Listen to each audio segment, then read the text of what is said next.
Hello students, welcome to Tiwari academy. तो अब हम प्रश्नावली 2.3 आरंभ करते हैं। चलिए सबसे पहले उसका हम प्रथम प्रश्न पढ़ते हैं। इस प्रश्न में आपको बोला गया है कि विभाजन एल्गोरिथम का प्रयोग करके निम्नलिखित प्रश्नों में px को gx से भाग देने पर भागफल तथा शेषफल ज्ञात कीजिए। तो अभी आप देखिए, पहले प्रश्न में आपको 3 भाग दिए हुए हैं और हर भाग में आपको 2 बहुपद दी हैं। एक px बहुपद है और एक gx बहुपद है, और आपको बोला गया है कि gx वाले बहुपद से आपको px वाले बहुपद में भाग देना है और जो भी भागफल तथा शेषफल आपके पास बचेगा उसको आपको बता देना है। तो देखिए, जिससे भाग देना है उसको अर्थात gx को आप यहां पर लिखेंगे, और जिसमें भाग देना है अर्थात भाज्य जो होगा अर्थात px को आप यहां पर लिखेंगे। तो ये तो अपना तरीका रहता है। अब हम यहां पर भाग देना सीखते हैं। तो देखिए, आपने एक्स स्क्वायर माइनस 2 को यहां लिख दिया क्योंकि आपको जी एक्स से भाग देना था, और पी एक्स आप यहां पर लिख देंगे। तो x cube minus 3x² plus 5x minus 3। अब ये ध्यान दीजिए कि हमेशा जी एक्स और पी एक्स जो भी आपके पास बहुपद दिए हैं उनको घातों के घटते हुए क्रम में ही लिखें। जैसे देखिए, एक्स स्क्वायर हमने पहले लिखा है और माइनस 2 हमने बाद में लिखा है क्योंकि एक्स स्क्वायर की घात 2 है, फिर माइनस 2 वाले पद में एक्स की घात 0 आएगी। इसी तरीके से देखिए, यहाँ पर घात 3 है, यहाँ घात 2 है, फिर घात 1 है और यहाँ पर घात 0 है। तो आप इसी क्रम में इनको लिखेंगे। अब आपको ये देखना है कि एक्स स्क्वायर माइनस 2 आपके पास यहाँ पर दिया हुआ है और यहाँ आपको भाज्य दिया हुआ है। तो आपको यहाँ पर एक संख्या लिखनी है कि जिसका गुणा करने पर आपके पास ये एक्स क्यूब बन जाए। आपको पहला पद बराबर बनाना होता है। तो आप देखेंगे कि अगर आप एक्स का गुणा कर देंगे, तो अगर आपने x का गुणा किया एक्स स्क्वायर में तो आपके पास आ जाएगा x की घात 3। अब देखो, x का गुणा माइनस 2 में करोगे तो आपके पास माइनस 2x आ जाएगा। ध्यान रखें, माइनस 2x को हमने 5x के नीचे रखा है क्योंकि ये दोनों एक जैसे पद हैं। क्योंकि x वाले पद एक जैसे होंगे तो इनको हमने एक साथ रखा है। तो अभी देखिए, अगर मैं इसमें से इसको घटाऊंगा अर्थात चिन्ह चेंज हो जाएगा। तो अभी देखो, ये प्लस का चिन्ह अभी तो चिन्ह परिवर्तित हो जाएगा क्योंकि घटाने पर चिन्ह परिवर्तित ही हो जाता है। तो देखिए, माइनस हो जाएगा और इसी तरीके से माइनस वाला प्लस हो जाएगा। तो देखिए, ये आपके पास कैंसिल हो जाएगा और 5x और 2x को यदि आप जोड़ोगे तो 7x आ जाएगा। यहां देखिए, माइनस 3 के नीचे कुछ भी नहीं है तो ये तो माइनस 3x² ही रहेगा, और यहां से देखिए ये माइनस 3 आपके पास आ गया। अब फिर आपको देखना है कि ये एक्स स्क्वायर है और यहाँ माइनस 3x² है, अर्थात अब आप माइनस 3 से गुणा करोगे तो देखो आपके पास बनेगा माइनस 3 से गुणा करने पर माइनस का 3x², और माइनस 3 का यदि आप माइनस 2 से गुणा करोगे तो आपके पास प्लस का 6 बन जाएगा। तो देखो, 6 तो अचर पद है तो माइनस 3 के नीचे आप लिख दो प्लस का 6, क्योंकि एक जैसे पदों को एक साथ रखा जाएगा अर्थात एक के नीचे एक रखा जाएगा। तो अगर आप अब घटाओगे तो देखो, ये माइनस है और ये माइनस है, तो एक घटने पर चिन्ह परिवर्तित हो जाता है तो ये प्लस बन जाएगा, और माइनस 3 में से 6 घटाओगे अर्थात चिन्ह परिवर्तित हो जाएगा। तो देखो, ये तो कैंसिल हो गया, आपके पास 7x के नीचे कुछ भी नहीं आता, 7x बचा, और माइनस 3 और माइनस 6 मिलकर माइनस 9 हो जाएगा। अब बात आती है कि क्या हम दोबारा भाग दे सकते हैं। तो अब आप देखो कि एक्स स्क्वायर माइनस 2 था आपके पास gx, अर्थात इस बहुपद की घात आपके पास 2 है, और जो आपके पास यहां पर बचा है 7x माइनस 9, इसमें बहुपद की घात आपके पास 1 है। तो जब भी घात आपके पास बराबर होती है या ज्यादा होती है तभी आप भाग दे सकते हैं। इसका तात्पर्य यह हुआ कि अभी आप एक्स स्क्वायर माइनस 2 से 7x माइनस 9 में भाग नहीं दे सकते, क्योंकि यहां पर देखिए घात 2 है और यहां पर घात 1 है। तो यही जो आगे ये लिखा होता है ये आपके पास भागफल बन जाता है, और 7x माइनस 9 ये आपके पास शेषफल हो जाएगा। तो इस तरीके से आप किसी एक बहुपद से दूसरे बहुपद में भाग देते हैं। चलिए अब हम दूसरे भाग पर बढ़ लेते हैं। इस वाले भाग में आपको px जो बहुपद दिया है वो है x की घात 4 minus 3x² plus 4x plus 5, और gx बहुपद आपको दिया हुआ है x² प्लस 1 माइनस x। तो देखिए, सबसे पहले तो आप gx बहुपद लिखेंगे क्योंकि आप इससे भाग देंगे। ध्यान रखें, हमने आपको बताया था कि बहुपद लिखते समय आप घातों के घटते हुए क्रम में लिखेंगे। तो सबसे पहले x की घात 2, अब x की घात 1 वाला पद अगर कोई है तो वो लिखेंगे। तो देखिए, ये दिखाई दे रहा है तो आप माइनस x पहले लिख देंगे, फिर प्लस 1 लिखा। तो आपको इस बात को बिल्कुल ध्यान रखना है, अगर आप ऐसे ही लिख देंगे जैसा दिया हुआ है तो आप त्रुटि कर देंगे। तो अभी आप px लिखोगे अर्थात भाज्य लिखोगे, तो वो आपके पास है x की घात 4 minus 3x² plus 4x plus 5। तो अभी आप ये देखो कि यहाँ एक्स स्क्वायर है अर्थात घात 2 है और यहाँ पर घात 4 है, अर्थात आप भाग तो दे सकते हैं। तो आपको एक्स स्क्वायर में किसका गुणा करें कि एक्स की घात 4 बनाए, ऐसा आपको सोचना है। तो आपको पता लगेगा एक्स स्क्वायर का यदि आप गुणा करोगे तो एक्स की घात 4 बन जाएगा। अब देखो एक्स स्क्वायर का गुणा माइनस एक्स में करोगे तो माइनस एक्स की घात 3 आपके पास बन जाएगा। तो मैं आप देखिए माइनस एक्स की घात 3 जो बना और ऊपर एक्स की घात 3 का तो कोई पद है ही नहीं आपके पास, तो मैं इसको थोड़ा अलग से लिख देता हूं। और अब देखिए एक्स स्क्वायर का गुणा यदि 1 में करोगे तो आपके पास प्लस का एक्स स्क्वायर आ जाएगा। तो बेसिकली आपके पास ये 3 पद आए हैं, लेकिन इसको हमने इसलिए अलग से लिखा है क्योंकि एक्स की घात 3 वाला पद इसमें कुछ था ही नहीं, तो आपको समान पदों को एक जैसा एक साथ रखना पड़ता है। तो अगर आप घटाओगे तो देखो ये माइनस हो जाएगा, ये भी माइनस हो जाएगा और ये माइनस है तो प्लस हो जाएगा क्योंकि चिन्ह परिवर्तित हो जाता है। तो देखिए ये आपके पास कैंसिल हो गया। अब माइनस 3x स्क्वायर और माइनस एक्स स्क्वायर आपके पास माइनस का 4x स्क्वायर हो जाएगा। अब x की घात 3 आप इसको सबसे आगे रख दोगे क्योंकि आपको तो सबसे बड़ी घात वाला पद सबसे पहले रखना होता था। फिर आप देखो आपके पास बचा 4x और यहां से आप देखो प्लस 5 आपके पास बच गया है। फिर आपको ये सोचना है कि x square minus x plus 1 जो ये पी जी एक्स सॉरी जो लिखा हुआ है, क्या हम इससे इसमें भाग दे सकते हैं? हाँ, तो बिल्कुल दे सकते हैं, क्योंकि देखिए अगर यहां पर घात 2 है बहुपद की और यहां पर घात 3 है, अर्थात आप x का गुणा करोगे तो आपके पास आ जाएगा x की घात 3 minus x square plus x, क्योंकि आपने x का गुणा इस gx वाले बहुपद में कर दिया। तो अगर आप घटाएंगे अर्थात साइन चेंज कर देंगे तो देखिए माइनस ये प्लस हो जाएगा और ये प्लस का दोबारा माइनस हो गया, तो देखिए ये कैंसिल हो जाएगा आपके पास। और देखिए आपके पास रह जाएगा माइनस का 3x स्क्वायर, क्योंकि माइनस का 4x स्क्वायर और प्लस का एक्स स्क्वायर, माइनस का 3x स्क्वायर हो गया। इसी तरीके से आप देखो यहाँ 4x है और यहाँ माइनस का x है, तो ये प्लस का 3x हो गया और प्लस का 5 आपके पास आ गया। अब फिर आप सोचिए कि क्या आप भाग दे सकते हैं? तो हाँ बिल्कुल दे सकते हैं, क्योंकि यहाँ देखिए घात 2 है, यहाँ पर भी घात 2 है। आप तब तक भाग दे सकते हैं जब तक कि घात छोटी ना हो जाए, जैसे ही घात बड़ी या बराबर होगी आप भाग तुरंत दे देंगे। तो इस तरीके से देखो अगर आप -3 का गुणा करोगे तो आपके पास आ जाएगा माइनस का 3x स्क्वायर। अब -3 का गुणा आप माइनस एक्स से करोगे तो प्लस का 3x आ गया, और -3 का गुणा आप +1 से करोगे तो आपके पास माइनस का 3 आ जाएगा। तो अभी आप देखो फिर आप दोबारा घटाओगे तो आपके पास देखिए माइनस था अभी ये, तो ये घट के चिन्ह परिवर्तित हो जाता है तो प्लस हो जाएगा। इसी तरीके से प्लस का ये माइनस हो जाएगा और ये माइनस का प्लस हो जाएगा। तो देखिए ये तो आपके पास कैंसिल हो जाएगा क्योंकि माइनस का 3x स्क्वायर प्लस का 3x स्क्वायर। इसी तरीके से ये भी कैंसिल हो जाएगा क्योंकि प्लस का 3x और माइनस का 3x, और यहाँ पर प्लस का 5 और प्लस का 3 बचा जो कि 8 के बराबर आ जाएगा। अब बात आती है कि क्या आप दोबारा भाग दे सकते हैं? तो अब आप बिल्कुल भी भाग नहीं दे सकते हैं, क्योंकि यहाँ पर देखिए घात 2 है और यहाँ पर आप देखिए घात 0 है, अर्थात जब भी छोटी घात आ जाएगी तब आप भाग नहीं दे सकते हैं। तो इसका मतलब आपके पास जो शेषफल होगा वो तो हो जाएगा x square plus x minus 3, sorry ये तो आपके पास भागफल हो जाएगा, तो यहां ये भागफल आपके पास हो गया, और जो आपके पास शेषफल होगा वो 8 के बराबर आ जाएगा। तो इस तरीके से इन दोनों भागों को हमने हल कर दिया।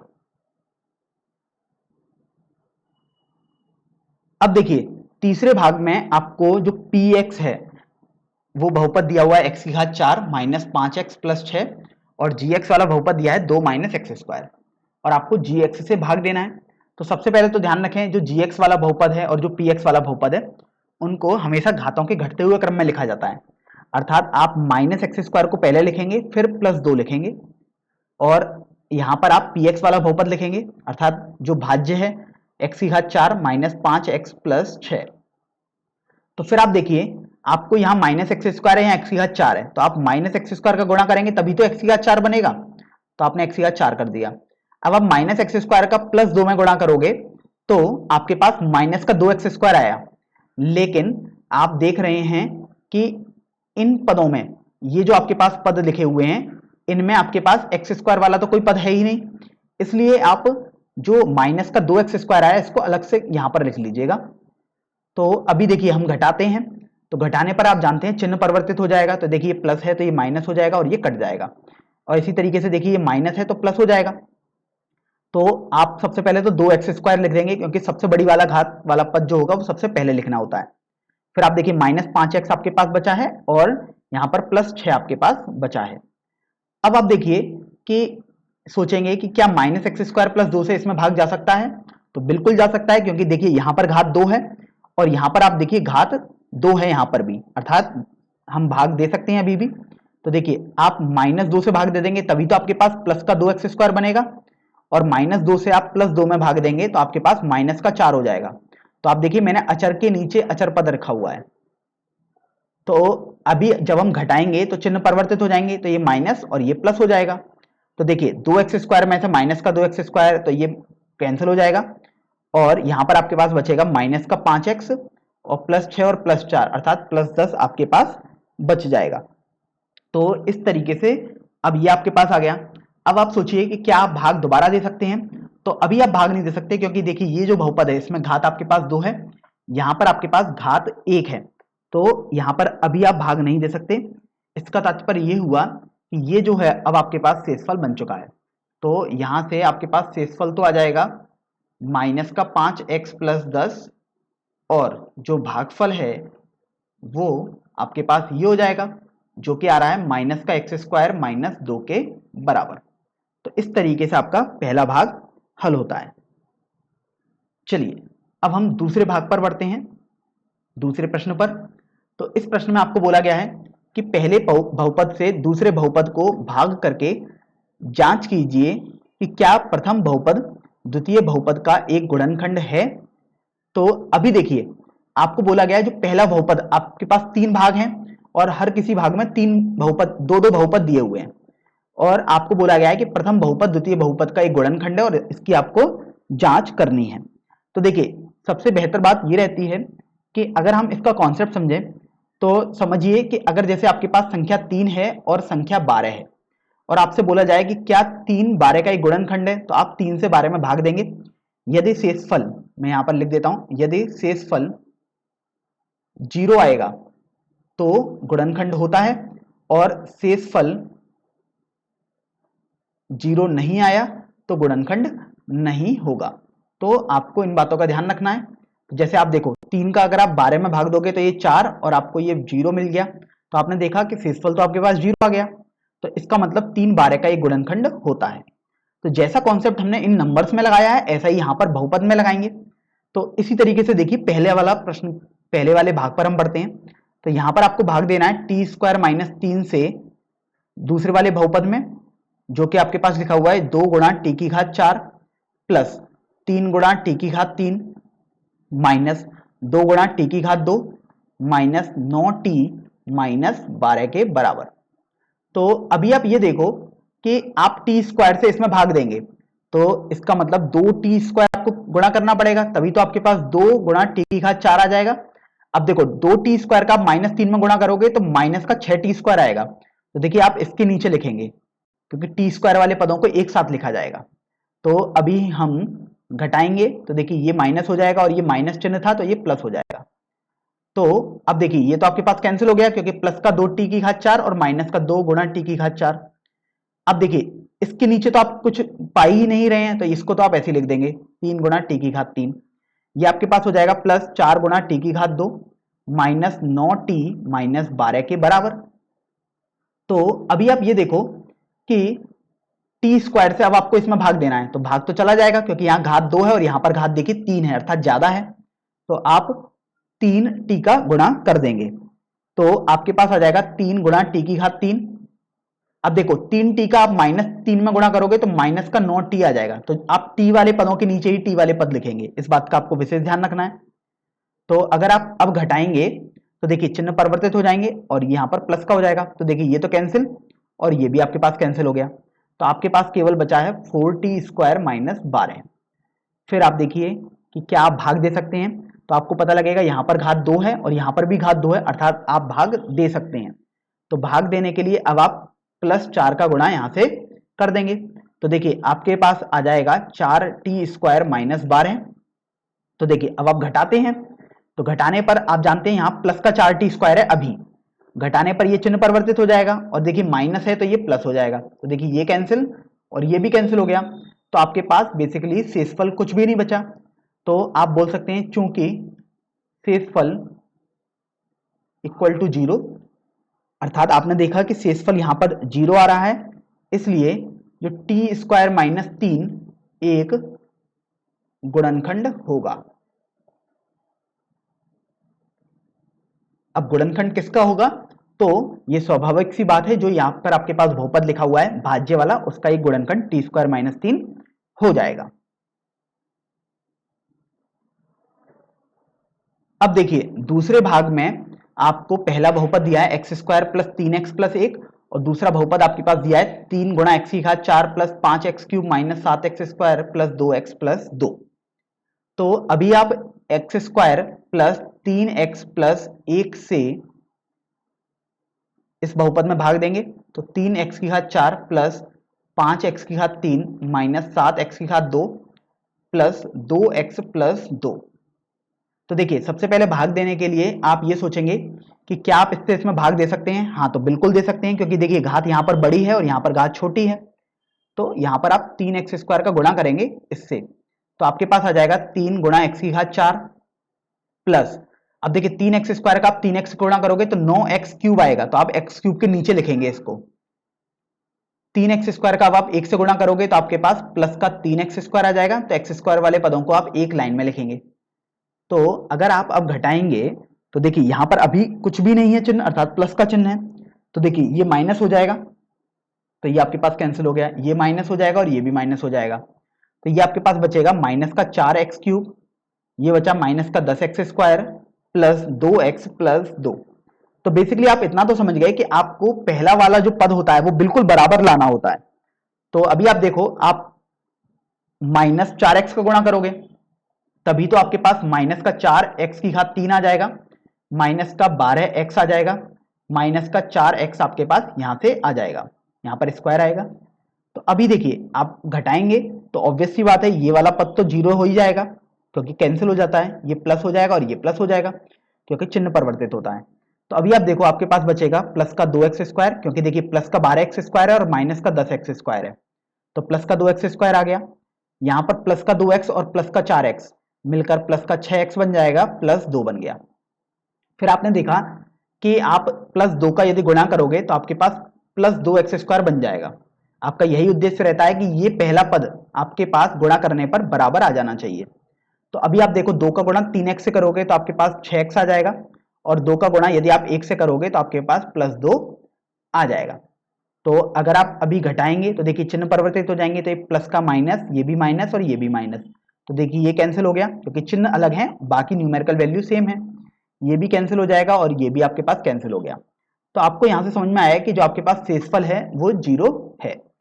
तो आपने देखा चूंकि शेषफल बराबर 0 आया है, इसलिए आप बोल सकते हैं कि x square plus 3x plus 1 एक गुणनखंड है।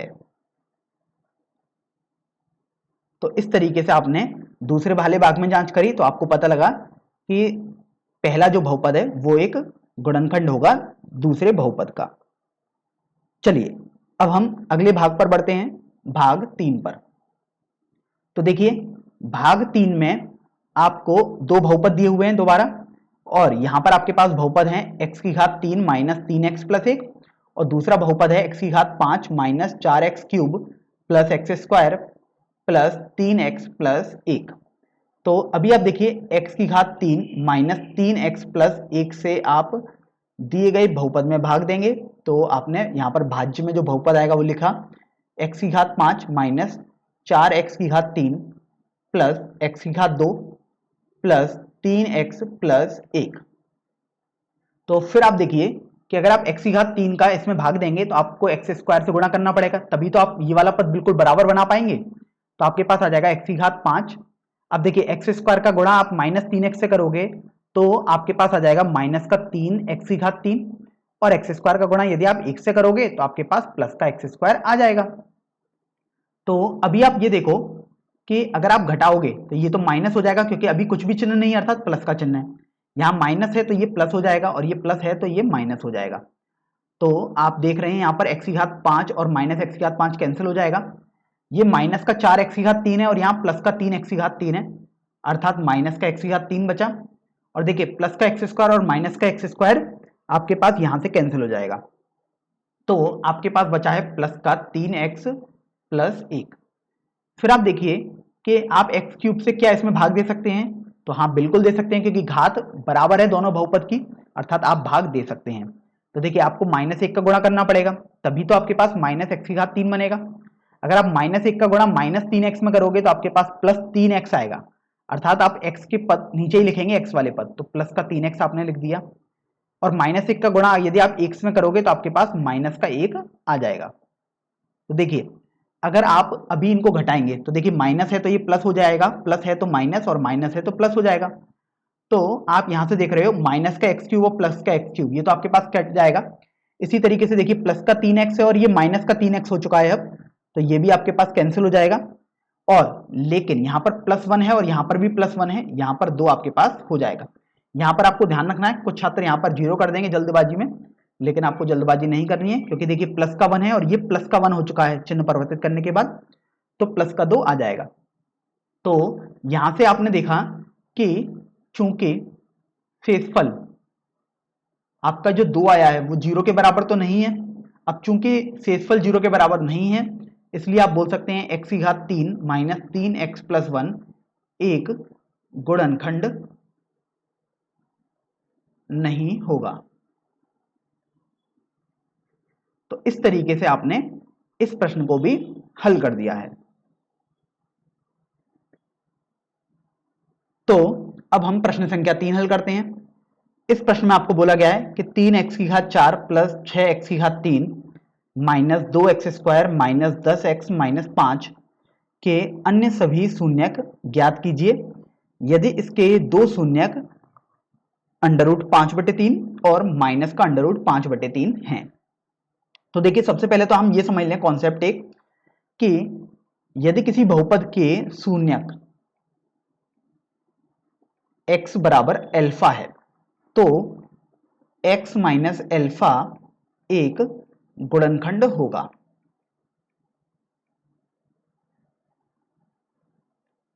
तो आपने जब इस कॉन्सेप्ट को समझा तो आप यहां से बोल सकते हो कि चूंकि शून्यक √5/3 है और माइनस √5/3 है, और देखिए x मैंने इसलिए लिखा है क्योंकि जनरली हमारे पास जो बहुपद रहता है वो x में रहता है। अगर आपके पास y है तो आप y बराबर अल्फा भी बोल सकते हैं। तो यहां से आपने देखा कि चूंकि यहां पर देखो बहुपद आपके पास x में है, अर्थात जो चर है वो आपके पास x है, तो शून्यक आपके पास ये आ गए। तो यहां से आप बोल सकते हो कि x माइनस √5/3 तथा x माइनस √5, अच्छा ये अंडर रूट का चिन्ह आपके पास अंश और हर दोनों में है, तो यहां पर अभी हम दोनों में लगाएंगे। तो देखिए आपके पास ये आ जाएगा √5/3 और यहां पर आ जाएगा माइनस √5/3। तो ये दोनों गुणनखंड हो जाएंगे दिए गए बहुपद के। तो अगर आप देखें तो यहां से अगर इनका गुणा करोगे तब वो भी तो आपके पास एक गुणनखंड हो जाएगा, तो x माइनस √5/3, और देखिए अगर आप इसको थोड़ा सरल करोगे तो ये माइनस और ये माइनस मिलकर प्लस हो जाएगा, तो x प्लस √5/3 भी एक गुणनखंड हो जाएगा। तो देखिए यहां पर मैंने तथा लगाया, अलग अलग बताया, और यहां पर मैंने कुछ भी नहीं लगाया, अर्थात मैं बोल रहा हूं कि इन दोनों का गुणनखंड, सॉरी इन दोनों का जो गुणनफल आएगा भी एक गुणनखंड होगा। तो अगर आप इनका गुणनफल करोगे तो अभी तो ये मैंने केवल कोष्टक में आपके पास लिखे हैं, तो आपने देखिए कक्षा 9 में एक सर्वसमीकरण पढ़ी थी कि a माइनस बी का गुणा यदि आप a प्लस बी से करोगे तो आपके पास a² माइनस b² आता है। तो यहां से आपको समझ में आएगा कि अगर आप इनका गुणा करोगे तो x² माइनस √5/3 का होल स्क्वायर आएगा। तो यहां से देखो इसको सरल करने पर x² माइनस 5/3 आपके पास आ जाएगा। तो अभी यहां से आपके पास ये आ गया। अब ये आपको ये तो पता लग गया कि x² माइनस 5/3 भी दिए गए बहुपद का एक गुणनखंड होगा, और दिए गया बहुपद आप देख सकते हैं यहां पर आपको ये एक बहुपद दिया हुआ है, अर्थात इसका गुणनखंड आपने निकाल लिया x² माइनस 5/3। इसका तात्पर्य ये हुआ कि यदि आप x² माइनस 5/3 से इसमें भाग देंगे तो आपके पास शेषफल 0 आ जाएगा। तो चलिए अब हम भाग देते हैं। तो एक्स स्क्वायर माइनस 5/3 से अब आप भाग देंगे तो देखिए आपके पास आ जाएगा यहां पर भाज्य अर्थात जो बहुपद है 3 गुणा एक्स की घात 4 प्लस 6 गुणा एक्स की घात 3 माइनस 2 गुणा एक्स की घात 2 माइनस 10x माइनस 5।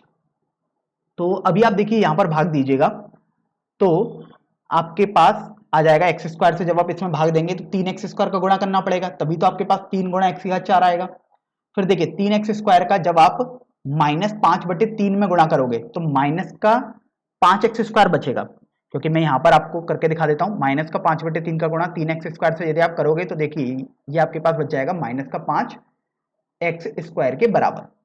तो यहां से आप माइनस का 5x स्क्वायर जो बचा है तो आप एक्स स्क्वायर वाले पद के नीचे ही तो एक्स स्क्वायर वाले पद लिखते थे, तो आप यहां पर लिख दोगे माइनस का 5x स्क्वायर। तो देखिए अब आप इनको घटाएंगे तो देखिए यहां पर अभी कोई भी चिन्ह नहीं है तो अभी ये माइनस हो जाएगा, ये माइनस है तो ये प्लस हो जाएगा, तो ये देखिए कैंसिल हो गया। इसके नीचे देखिए कोई भी चिन्ह नहीं था अर्थात या कोई भी पद भी नहीं था, तो ये तो जैसे का तैसा ही रहेगा, तो 6x³ बचा। ये आपके पास प्लस का 3x स्क्वायर आ जाएगा, ये माइनस का 10x माइनस 5 आपके पास आ गया। अब आप देखो कि एक्स स्क्वायर है यहाँ 6x की घात 3 अर्थात भाग जा सकता है, तो आपको प्लस 6x से गुणा करना पड़ेगा, तो 6x की घात 3 आ गया। अगर आप 6x से माइनस 5/3 में गुणा करेंगे तो हम यहाँ पर आपको करके दिखा देते हैं। तो देखिए 3 से ये 6 2 हो जाएगा, तो ये माइनस का 10x आएगा, अर्थात आप इसके नीचे माइनस का 10x लिखेंगे क्योंकि x वाले पदों को x वाले पद के नीचे ही लिखा जाएगा। तो अभी आप जब घटाओगे तो आप देख रहे हो यहाँ माइनस हो जाएगा क्योंकि अभी ये प्लस था लेकिन घटाने पर चिन्ह परिवर्तित हो गया। इसी तरीके से देखिए माइनस है, चिन्ह परिवर्तित हो जाएगा घटाने पर, तो ये प्लस बन गया, तो ये कैंसिल हो जाएगा और ये भी आपके पास कैंसिल हो गया। तो आपके पास बचेगा 3x स्क्वायर माइनस 5।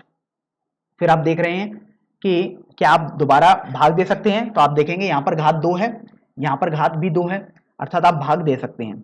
देखिए आप प्लस 3 का गुणा करोगे तो आपके पास आ गया प्लस का 3x स्क्वायर।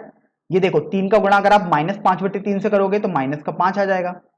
तो अगर आप घटाओगे तो ये चिन्ह परिवर्तित आपने कर दिया, तो आप देखिए आपके पास दोनों कैंसिल हो जाएंगे अर्थात शेषफल आपके पास 0 आ जाएगा।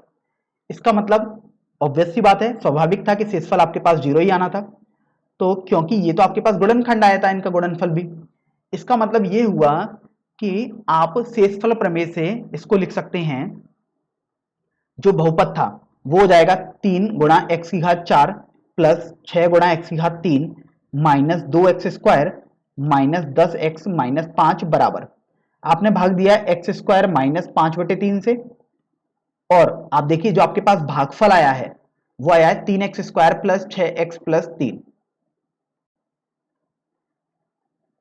और शेषफल तो 0 आया है, तो आप शेषफल प्रमेय से इतना लिख सकते थे। अब ये प्लस 0 भले ही हमने लिखा है लेकिन हम इसको हटा भी सकते हैं बेसिकली, क्योंकि 0 को जोड़ने का कोई औचित्य नहीं है, क्योंकि कोई भी परिवर्तन तो होता ही नहीं है। इसका मतलब ये हुआ कि इसके जो 4 मूल आएंगे, देखिए 2 मूल तो यहां से आएंगे और 2 मूल या 2 शून्यक आप बोल सकते हैं यहां से आएंगे। तो देखिए यहां से तो आपने पता ही है आपको, क्योंकि प्रश्न में दिया था वहीं से तो आपने इसको बनाया है। तो देखिए x माइनस अंडर रूट 5/3 मैं एक बार ऐसे ही लिख देता हूं, और ये x प्लस अंडर रूट 5/3 आएंगे।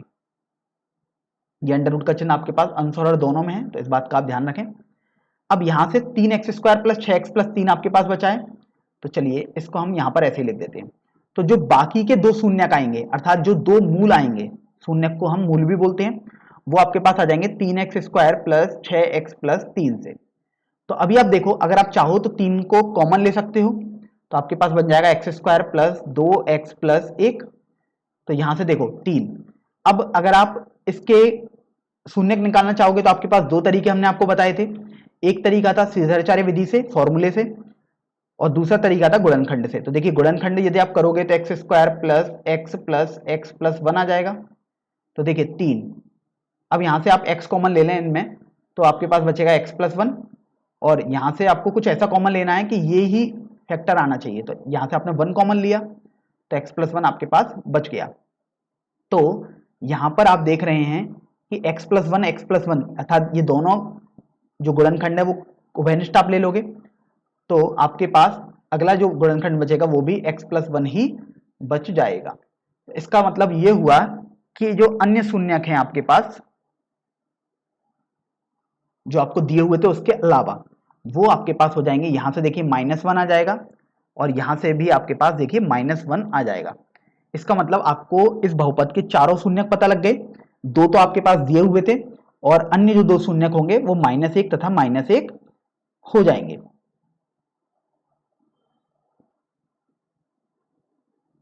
तो अब आप एक बात ये गौर करिए, हम एक मेथड से इसको और बताएंगे कि यहां पर हमने x² -5/3 ही आपके पास लिखा रहने दिया है। अगर आप चाहें तो आप इसमें को लासापा लेकर 1/3 x² गुणा 3 -5 लिख सकते हैं और आप इससे भी भाग दे सकते हैं क्योंकि दोनों बातें सेम ही हैं।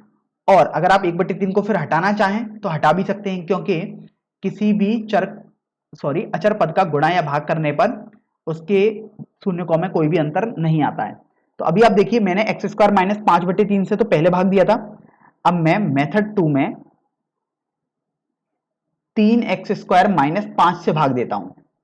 तो आप देखिए आपके पास आंसर बिल्कुल सही आएगा, उसको हम करके भी दिखा देते हैं।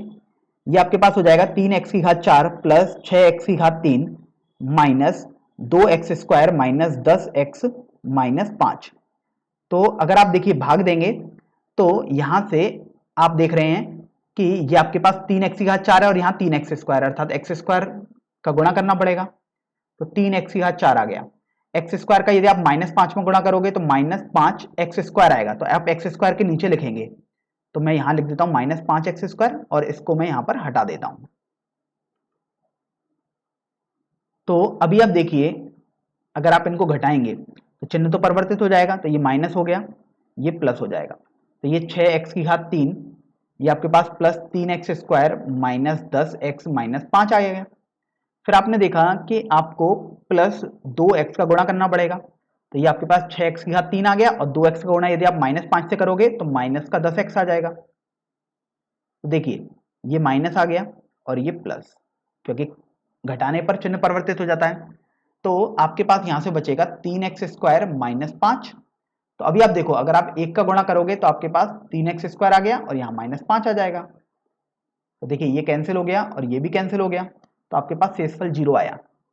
इसका मतलब आपको ये समझ में आया कि जो दो अन्य शून्यक होंगे वो आपके पास x² प्लस 2x प्लस 1 से मिलेंगे, और वो हम इसलिए बोल पा रहे हैं क्योंकि यहाँ पर देखिए आपके पास जो भागफल आया है वो x² प्लस 2x प्लस 1 ही आया है। तो देखिए इसको भी आप दो तरीके से कर सकते हैं, आपको हमने बताया ही था, आप एक गुणनखंड विधि से कर सकते हैं और एक सीधाचार्य विधि से। तो पिछले जो मेथड में मैंने गुणनखंड विधि यूज करी है इसी को, अब मैं सीधाचार्य विधि से कर देता हूं। तो देखिए आपके पास आ जाएगा x बराबर -b plus minus √b² minus 4ac/2a।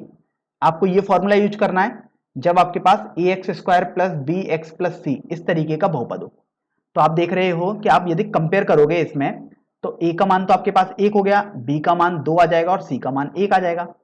तो इस तरीके से अगर आप इसके शून्यक निकालना चाहोगे तो आप देख सकते हो कि आपके पास आ जाएगा x बराबर -b अर्थात 2 प्लस माइनस अंडर रूट में b² अर्थात 2 का स्क्वायर -4 गुणा a गुणा c। तो देखिए a और c का मान 1 और 1 आपने लगा दिया बटे 2a अर्थात 2 गुणा 1। तो आप देखिए कि x बराबर -2 प्लस माइनस अंडर रूट में, यहां पर आप देखिए 2 का स्क्वायर 4 आया, माइनस 4 का 1 से और फिर 1 से गुणा किया तो 4 ही रहेगा, बटे 2 आ गया। अब देखो आपको यहां से ये समझ में आ गया कि जो ये 4 - 4 जो अंडर रूट में लिखा हुआ है ये तो आपके पास 0 आ गया, तो आप इसको लिखो ही मत अलग से। तो हम अगली लाइन में केवल आपके पास लिख रहे हैं यहां से x बराबर -2/2। तो देखिए -1 आया। अब बात आएगी कि क्या यहां पर एक ही शून्यक आएगा, क्योंकि यहां पर तो आपको एक ही दिखाई दे रहा है। लेकिन आप देखिए आपको हमने पिछले प्रश्नावली में बताया भी था कि अगर यहां पर आपने देखा कि 2 घात का बहुपद है अर्थात 2 शून्यक आपके पास आनी चाहिए, और लेकिन आपने देखा यहां पर आपके पास एक ही शून्यक आ रहा है। इसका मतलब ये हुआ कि जो दूसरा शून्यक होगा वो भी -1 ही आपके पास आ जाएगा।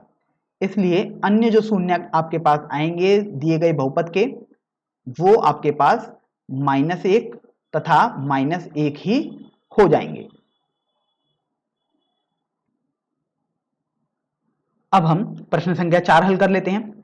इस प्रश्न में आपको बोला गया है कि यदि x⁴ - 3x² plus x plus 2 को एक बहुपद gx से अगर आप भाग दें तो भागफल तथा शेषफल क्रमशः x-2 तथा -2x+4 आता है। तो gx का मान आपको ज्ञात करना है।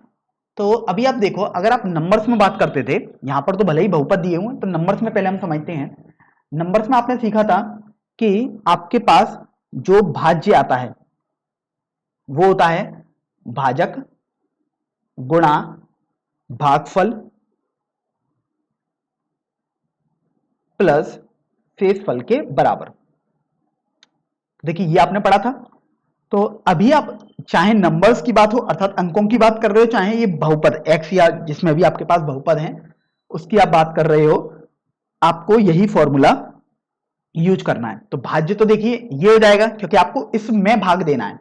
भाज्य वो होता है जिसमें भाग दिया जाता है। तो देखिए ये आपके पास आ गया x की घात 3 माइनस 3x² प्लस x+2।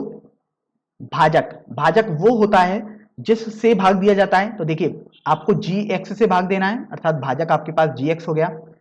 भागफल देखिए आपके पास दिया हुआ है x-2 और आप देख सकते हो कि आपके पास जो शेषफल है वो है -2x+4। तो आप यहां से देखिए -2x+4 को पक्षांतर करेंगे बाईं पक्ष की तरफ, तो आपके पास आ जाएगा x की घात 3 माइनस 3x² प्लस x+2। अब देखिए -2x है तो ये प्लस का 2x आ गया, और देखिए ये प्लस का 4 है तो ये यहां पर माइनस का 4 आ गया, क्योंकि पक्षांतर करने में चिन्ह परिवर्तित आपके पास हो जाते हैं। और ये आपके पास आ जाएगा gx गुणा x-2। तो अगर आप देखो बाएं पक्ष को अगर आप थोड़ा सरल करोगे तो x की घात 3 माइनस 3x²। अब देखिए यहां पर प्लस x है और यहां पर प्लस का 2x है, तो ये मिलकर प्लस का 3x बन गया। और देखिए यहां 2 है और यहां -4 है, तो ये मिलकर आपके पास -2 हो जाएगा। तो यहां से आपने ये तो कर दिया हल। अब आप देखिए कि आपको ये बराबर अगर आप लिखोगे आगे तो यही लिखोगे gx गुणा x-2। इसका मतलब ये हुआ gx आपके पास हो जाएगा x की घात 3 माइनस 3x² प्लस 3x-2 बटे x-2। इसको अगर आप थोड़ा समझेंगे तो ये बेसिकली आपके पास लिखा हुआ है कि ये जो बहुपद है आपको इस बहुपद में x-2 से भाग देना है, क्योंकि ये आपके पास ऊपर अंश में लिखा हुआ है अर्थात ये भाज्य हो जाएगा और ये आपके पास भाजक हो जाएगा। तो चलिए अब हम भाग करते हैं। तो देखिए आपके पास x-2 भाजक बन चुका है और भाज्य आपके पास बन चुका है x की घात 3 माइनस 3x² प्लस 3x-2।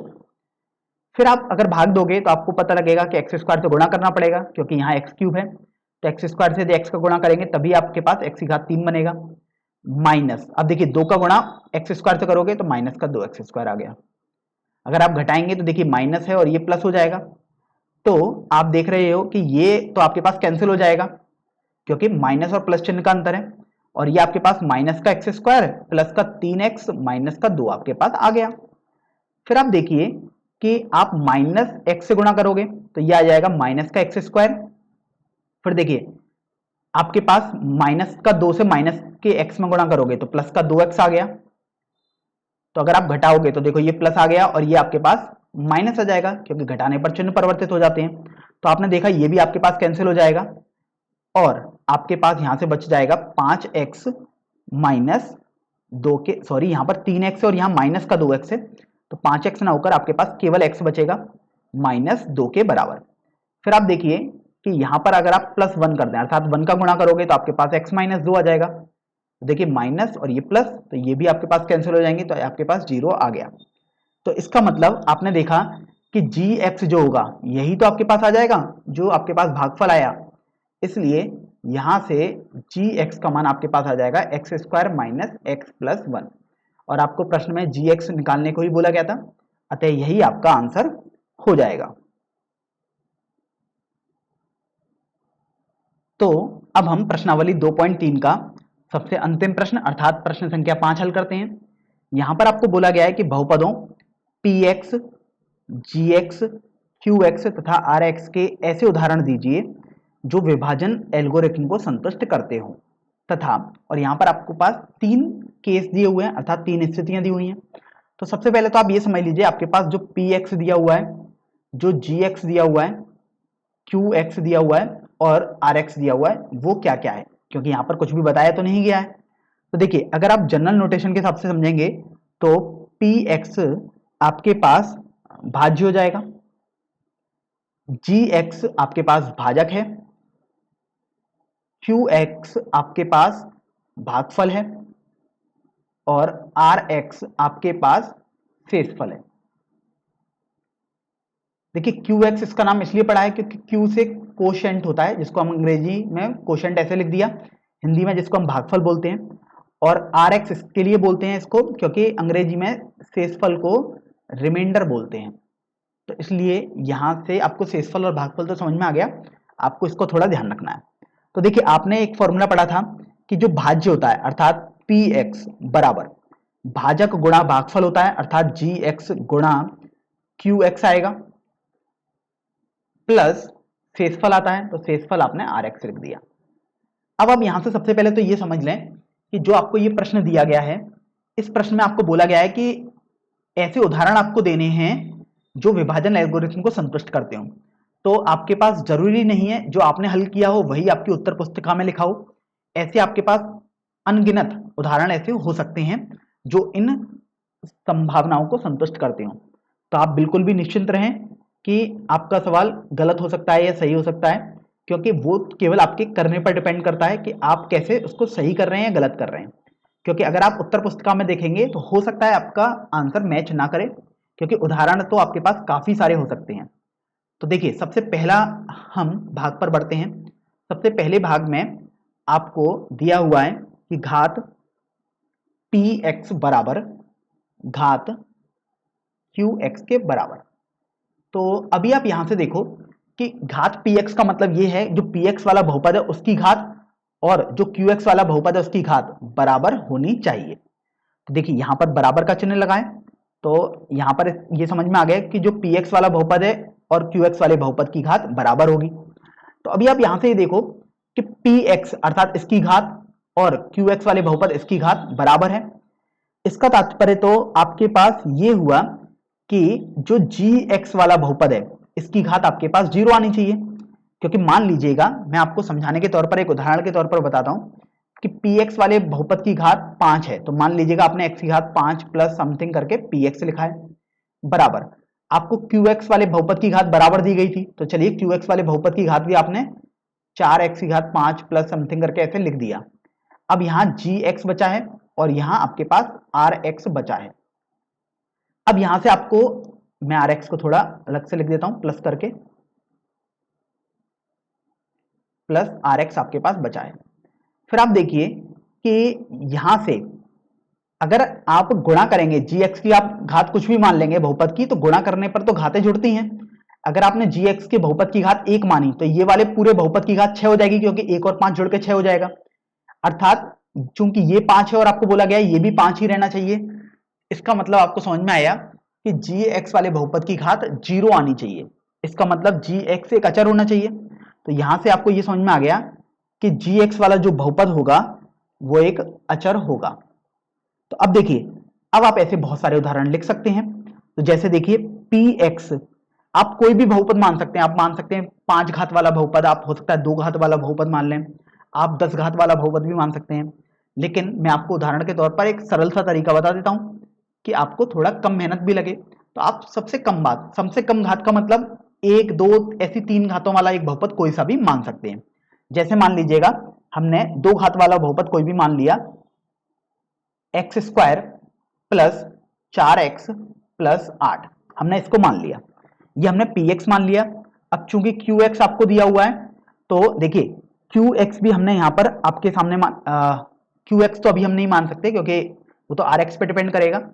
तो देखिए, हमने gx, हमको gx यहां से पता लग गया है कि gx एक अचर है, तो gx चूंकि एक अचर है तो ये आपके पास आपने कुछ 3, या आप मान सकते हैं इसको 1 मान सकते हैं, आप चाहें तो 1 मान सकते हैं। तो देखिए, आपने इसको 1 लिख दिया। अब यहां से आप देखो कि अगर आप जी एक्स से पी एक्स में भाग देंगे, तो देखिए जी एक्स से पी एक्स में भाग देंगे तो आप कुछ ऐसे लिखेंगे। चलिए अब इसको हम थोड़ा हल कर लेते हैं। तो 1 से आपको x square plus 4x plus 8 में भाग देना है। तो देखिए अगर आप यहां पर इसको 3x square plus 4x plus 8 कर लीजिएगा, क्योंकि थोड़ा आपके पास सरल हो जाएगा, तो आप यहां से 3 और यहां पर भी 3 आप कर लीजिएगा। तो देखिए आपके पास यहां से आ जाएगा एक्स स्क्वायर का गुणा करोगे तो 3x स्क्वायर आ गया, तो ये हो गया। आपके पास 4x प्लस 8 बचा है। तो अभी आप ये देखो कि प्लस, अब आप 4x है, यहां पर यहां 3 है आपके पास, तो आपको ये देखना है कि किसका गुणा आप करें, तो 4x आपके पास बनेगा। तो आपको समझ में आएगा कि 4x बटे 3 का गुणा आप कर दोगे, तो 4x आपके पास बन गया, प्लस यहां से आपके पास 4x ही बचेगा क्योंकि एक ही पद है। तो अभी आप देखो ये तो आपके पास कैंसिल हो गया और ये आपके पास 8 बचा। तो अभी आप एक का गुणा कर दोगे, सॉरी 2 का गुणा हो जाएगा, क्योंकि 8 में तो 3 से भाग देंगे तो 2 बार चला जाएगा, तो ये 6 आ गया और ये 2 बचा। तो अभी आप देखो कि जो आपके पास क्यू एक्स आया है अर्थात भागफल है, वो आप देख सकते हो आपके पास आया है एक्स स्क्वायर प्लस 4x बटे 3 प्लस 2। तो आप देखो जो क्यू एक्स वाला बहुपद है और जो पी एक्स वाला बहुपद है उसकी घात आपके पास बराबर आ रही है, क्योंकि आपको यही बोला गया था। और आर एक्स अर्थात जो आपके पास शेषफल बचेगा वो आप देख सकते हो आपके पास 2 आया है। तो इस तरीके से आपका पहला भाग हल हो गया। चलिए अब हम दूसरे भाग पर बढ़ते हैं। देखिए दूसरे भाग में आपको दिया हुआ था कि घात क्यू एक्स बराबर घात आर एक्स। तो अभी आप ये देखो कि घात क्यू एक्स और घात आर एक्स आपको बराबर दिया हुआ है, अर्थात इसका मतलब ये हुआ कि जो आप पी एक्स बराबर क्यू एक्स गुणा जी एक्स प्लस आर एक्स लिखते हैं, उसमें आपके पास जो भागफल है और जो आपके पास शेषफल है उसकी घात आपको बराबर दी हुई है। तो देखिए उदाहरण के तौर पर आपको फिर ये समझ में आएगा कि सॉरी क्यू एक्स तो आपके पास ये है, ये तो आपके पास भाजक है जी एक्स, तो यहां से इन दोनों की घात आपके पास बराबर दी हुई है। तो ये समझ में आया कि आपको अगर इनकी घात बराबर है तो पी एक्स आपके पास जी एक्स के बराबर होना चाहिए, अर्थात पी एक्स की घात और जी एक्स की घात बराबर होनी चाहिए। तो चलिए उदाहरण के तौर पर हम मान लेते हैं पी एक्स की घात आपने मान ली 2x square minus 4x plus 3। आप मान सकते हैं 5 घात का भी, 10 घात का, 7 घात का, कितने भी घात का मान सकते हैं, लेकिन हम एक उदाहरण के तौर पर आपको एक सरल करके आप बता रहे हैं। और जी एक्स आपने मान लिया x square minus 2x plus 2 के बराबर। तो अभी आप ये देखो कि पी एक्स की घात और जी एक्स की घात आपने बराबर कर दी, तो आपके पास देखना क्यू एक्स और आर एक्स की घात सेम ही आएगी। चलिए करके देख लेते हैं। तो इसका मतलब था जी एक्स से आपको पी एक्स में भाग देना है। तो देखिए अब हम भाग देते हैं, तो आपके पास आ जाएगा x square minus 2x plus 2 से आपको पी एक्स अर्थात 2x square minus 4x plus 3 में भाग देना है। तो देखिए 2 आपके पास आ गया 2x square minus 4x plus 4। अब आप देख सकते हो ये तो कैंसिल हो जाएगा, ये प्लस हो गया, ये भी कैंसिल हो गया और ये माइनस हो गया, तो ये आपके पास माइनस का 1 बच गया। तो आप देख रहे हो कि यहां पर जो ये है आपके पास क्यू एक्स और जो ये -1 है ये है आपके पास आर एक्स अर्थात शेषफल, और ये है आपके पास भागफल। मैं लिख भी देता हूं यहां पर, और ये आपके पास शेषफल आ गया।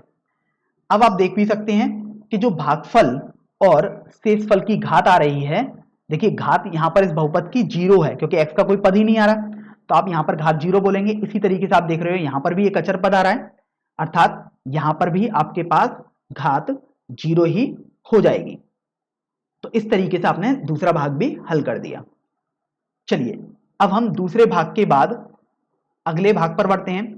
तीसरे भाग में आपको बोला गया है कि घात आर एक्स बराबर आपके पास 0 होनी चाहिए। देखिए तीसरे भाग में लिखते हैं घात आर एक्स बराबर 0। इसका मतलब ये बोला गया है कि जो आर एक्स वाला बहुपद है उसकी घात 0 आनी चाहिए। तो देखो आपने तो सीखा था कि पी एक्स बराबर क्यू एक्स गुणा जी एक्स प्लस आर एक्स। तो अगर आप देखो कि इसकी घात तो आपके पास जो रिमाइंडर अर्थात जो शेषफल है उसकी घात 0 है, उस वाले बहुपद की घात 0 अर्थात इसकी घात 0 आनी चाहिए। इसका मतलब ये हुआ जो px की घात है वही qx और rx gx की घात की गुणनफल के बराबर आनी चाहिए। तो देखिए एक उदाहरण आपके पास हमने पिछले प्रश्न में दे ही दिया था, देखिए यहां पर भी देखिए rx की घात तो 0 ही आ रही है, तो आप चाहें तो यही उदाहरण लिख सकते हैं, लेकिन मैं यहां पर आपको और समझाने के लिए एक दूसरा उदाहरण ले लेता हूं। तो देखिए यहां से आप यदि px को 4x² माइनस 8x प्लस 9 बोल दें और gx को यदि आप 2x² माइनस 3x प्लस, यहां पर मैं 4x लिख देता हूं, प्लस मान लीजिएगा आपने 2 बोल दिया। तो अभी आप ये देखो कि अगर आप gx से px में भाग देंगे तो आप कुछ ऐसे लिखेंगे। तो अब हम भाग देके देखते हैं। तो 2x² माइनस 4x प्लस 2 से आप 4x² माइनस 8x प्लस 9 में भाग देंगे। तो देखिए आपके पास आ जाएगा यहाँ 2, तो यहाँ 4x² माइनस 8x प्लस 4 आ गया। तो अभी आप देखो ये माइनस कट गया, ये प्लस, तो ये भी आपके पास कैंसिल हो जाएगा और ये माइनस हो गया। तो 9 में से यदि आप 4 घटाओगे तो 5 आ जाएगा। तो आपने देखा कि ये आपके पास qx है, तो qx के बारे में तो तीसरे वाले उसमें कुछ बोला ही नहीं था। ये आपके पास 5 है, अर्थात इसका मतलब ये हुआ यही तो आपके पास rx हो जाएगा। तो यहां पर आपको समझ में आ गया कि rx की घात आपके पास 0 आ जाएगी। तो देखिए एक तो आपने उदाहरण ये सीख लिया, मैं एक दूसरा उदाहरण आपको बता देता हूं कि आप ध्यान रखें जब भी आपके पास एग्जाम्पल 2 करके मैं आपको समझा देता हूं। जब भी आपको बोला जाए कि rx की घात 0 है या 5 है या 3 है, कुछ भी आपको बोले, तो यहां पर आपको बोला गया है कि rx की घात 0 है, अर्थात rx एक अचर होना चाहिए, अर्थात 2, 3, 5 ऐसे टाइप का कुछ भी होना चाहिए। तो यहां से ये समझें तुरंत कि जो आपके पास gx आएगा उसकी घात आपके पास इसकी घात से एक बड़ी तो कम से कम होनी ही चाहिए। अब चूंकि यहां पर घात 0 है, अर्थात आप बोल सकते हो कि जो gx वाले बहुपद की घात आएगी वो या तो 0 आएगी, या सॉरी 0 नहीं, हाँ 0 भी बोल सकते हैं, या आप 1 बोल सकते हो, या 2 बोल सकते हो, या 3, मतलब आपको ये समझ में आ गया कि उसकी घात उससे बड़ी ही आनी चाहिए। तो आप देखिए अगर गलती नहीं करना चाहते तो 0 को आप हटा दें, 1 या 2 या 3 या ऐसे करके कोई सी भी बड़ी घात लिख सकते हैं। 0 वाली घात भी संभव हो सकती है, लेकिन उसमें कहीं कहीं जगह आपको थोड़ा सोचना पड़ेगा। तो देखिए मैं एक उदाहरण के तौर पर यहां पर आपको इस वाले भाग से बताता हूं कि अगर आप gx को, देखिए घात 0 है तो आप gx को x प्लस 2 मान लीजिएगा और px को आप x प्लस 8 मान लीजिएगा।